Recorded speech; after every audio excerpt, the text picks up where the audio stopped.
cara, você sofreu um rage muito grande assim mesmo, assim, de atrapalhar trampo, essas coisas, ou foi tranquilo?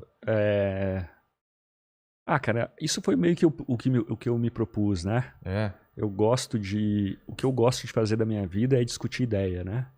Mesmo uma ideia Cara, eu que... acho fantástico isso, né? Levantar, pelo menos discutir, É, não é? E- pois é. Então, uma vez eu lembro que eu tive o clique disso quando eu tava lendo um livro do Papa. Lembra aquele Papa conservador, o Bento XVI? Claro, claro. E daí eu lembro que eu liguei pro Pondé, isso faz muito tempo, assim, e falei, pô, eu preciso entender esse Papa, qual que é a ideia, porque ele queria uma igreja menor e mais fiel, né? Ele falou, ele não se importava com a igreja perder fiéis. Ele Entendi. queria uma coisa menor mesmo e tal. É como poucos e bons, né, que eles E falavam. mais perto da raiz, né? É, do Do catolicismo, né? catolicismo, né? E daí eu lembro que eu peguei um livro dele para ler chamado Sal da Terra. E eu sou assim, eu sou favorável ao aborto, por exemplo, cheio de regras e tal, Claro. cheio de coisas. Mas eu lembro que ele deu um argumento falando assim, olha, hoje em dia, qualquer coisa, existe uma ditadura da felicidade. Qualquer coisa que atrapalha a minha busca por prazer, por felicidade, é meu inimigo. Tem que ser eliminado. Então a menina tá ali, engravidou, pô, mas eu quero fazer um mochilão na Europa, isso tá me atrapalhando. Então, por causa dessa busca da felicidade, ela elimina aquilo, né? É. Eu falei, pô, que argumento interessante, É, entendeu? Não sei se eu concordo com ele, mas é mas é interessante mesmo. interessante, né? Então é isso que eu gosto de fazer na minha vida, sabe? É discutir ideias sem preconceito, assim, né? Olhando de longe, assim. Mas qual foi a recepção de cara do livro? Aham. Então, muita Não, gente claro que gostou. vendeu o público, mas da Aham. crítica. Eu costumo dizer que ele é um sucesso e um fracasso de público e de crítica. O Que fracasso tem. de público? Não, eu digo assim, metade do público odeia, metade Ah, tá. gosta. Não de venda, mas Tá. Maior parte dos historiadores não gosta e uma parte gosta. Então, e é engraçado que eu recebo muito e-mail de professor de história, professor enfim, orientador de tese, tudo, falando, o teu livro foi assim, ele foi uma lufada de ar fresco. Mas o cara não fala isso em público, entendeu? É. Ele só fala para mim privadamente, né? Então é bem curioso. E daí foi mudando, né? Porque isso é bem interessante também, porque quando o livro lançou, 2010, 2009, você falar que você era de direita ou que você não gostava da esquerda, era uma coisa meio... Você tem lepra? É. Você não tem um braço, né? E daí, de repente, você foi ganhando... Tinha só aqueles caras, o Alexandre Soares Silva, não sei se você conhece, Não o Rui lembro. Goiaba, uns Não. caras muito bons, assim, que eram blogueiros e Ah, tal. tá. E de repente foi pegando, foi entrando na moda, né? De novo. Foi ficando uma coisa elegante. E... só que daí agora a gente tá vivendo uma ressaca disso, né? Hoje tá... Eu vejo por amigos meus meio do centro, assim, que eram tucanos antigamente. Hoje o cara tá muito à esquerda, entendeu? Parece que o Bolsonaro empurrou todo mundo pra esquerda, assim, né? O Lula empurrou Pra direita. pra direita pra caralho, né? O A Lula, a Dilma. Dilma, né? Principalmente a Dilma. E aí o Bolsonaro empurrou o pessoal pra esquerda, cara. É louco. E daí acaba que com isso eu vou junto. Muita gente me confunde com bolsonarista. Eu não sou bolsonarista, já briguei com o Bolsonaro, já discuti com ele várias vezes, já critiquei. Já discutiu publicamente, você tá falando? Não, a primeira vez foi numa época que o Bolsonaro falou que não quer trazer essa escória da Venezuela para o Brasil, esses imigrantes. Eu falei, gente, os Estados Unidos é feito de escória. Tem na Estátua da Liberdade você tem várias frases, né? E uma delas é alguma coisa do tipo... Trazei-me os doentes, esfomeados, esfomeados. farei com eles um grande país, né? E ali os bolsonaristas todos me odiaram, o Olavo de Carvalho também, tudo. Então isso já faz tempo, né, que aconteceu. E eu sou meio... Se você for me entregar, assim, eu sou Partido Novo, sou liberal, né? Sou um liberalzinho. Entendi. Padrão. Entendi. Mas essa tentativa de rotular as pessoas, e com você deve ter acontecido toda hora, tem meio um intuito para facilitar o cancelamento, né? É mais fácil você cancelar quando você rotula uma pessoa sendo bolsonarista ou comunista ou lulista, né? Alguma coisa assim. Não, isso tá muito na moda hoje, né, cara? Isso tá... Nossa, tô usando bastante essa palavra, né? Vou parar de falar. Mas isso tá acontecendo muito. O Felipe Neto faz isso muito, né? Ele, em vez de discutir, você interdita o debate, você dá um rótulo, em vez de discutir o argumento, o ponto, É legal que você fica me ajudando a completar as frases, né? Eu fiquei assustado com esse negócio do maconheiro que ele lembrou. Agora eu tô espertão aqui. Qualquer coisa eu te ajudo. Entendeu? Ele foi lá na galocha também. Tamo aqui pra te ajudar. Felipe Neto. E, em vez de você discutir argumentos, né? Falar pra pessoa, não, veja bem, não é isso. Você dá um outro lado. Você cola na pessoa um rótulo abjeto, racista, negacionista, revisionista. Exatamente. E interdita o debate. Fala, não vou discutir com essa pessoa. E isso é a pior coisa que pode acontecer, né? Isso é muito ruim.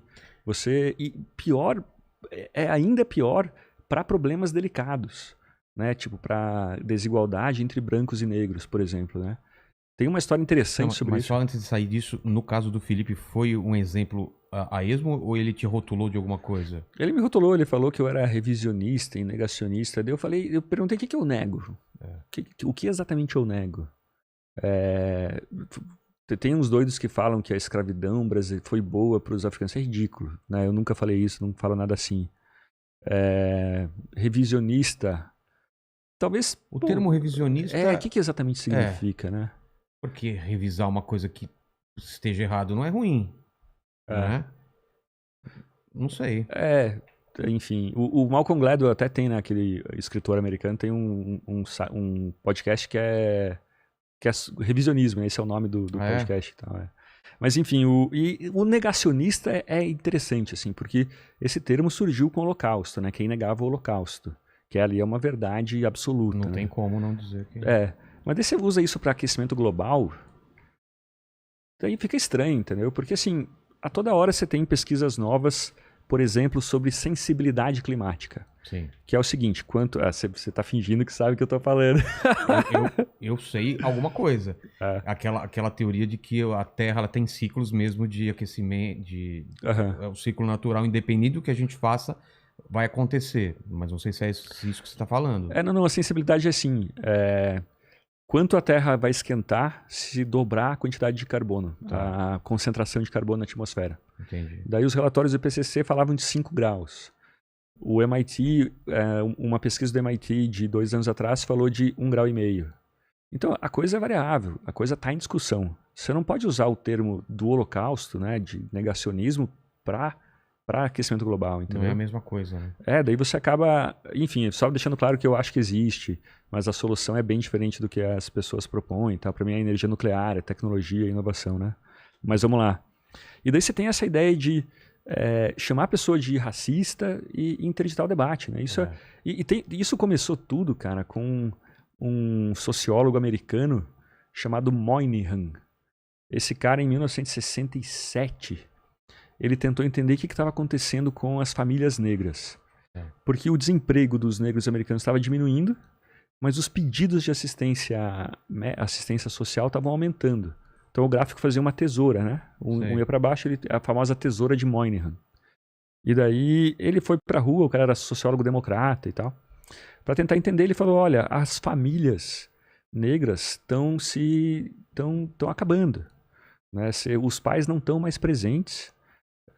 Boa parte das famílias são de mães solteiras e em qualquer etnia, você ser criado só pela mãe tá ligado a maior criminalidade, a menos conquistas escolares. Ninguém sabe exatamente por que isso, mas tá. E ele publicou esse relatório, era confidencial para o presidente, para tentar lhe dar um jeito nas famílias e tal. Sim. E só que vazou para a imprensa. E deu um escarcéu danado. Chamaram o cara diziam que ele estava culpando a vítima. Né? Até a expressão culpando a vítima vem daí. Vem de um livro, Blaming the Victim, que é sobre esse relatório. Entendi. E daí enfim, ninguém deu atenção a ele, o cara foi cancelado. Passou 30 anos, o problema explodiu. Assim, mas ninguém prestou atenção e viu se realmente era verdade o que ele estava falando, os dados, e tentou entender? Então não era intelectualmente estimulante isso, né? Tá. E você tinha uma ideia também de que o matriarcado, tem até estudo falando isso, teve estudo achando o dado contrário, que famílias com filhos só criados pelas mães iam melhor nas escolas e tal. E era anos 60. Era Woodstock, entendeu? A ideia de que família tradicional é importante tava fora de moda. E você tinha... E a ideia de feminismo também, né? Porra, como assim a mãe não é suficiente e tal? Daí o cara foi meio ignorado.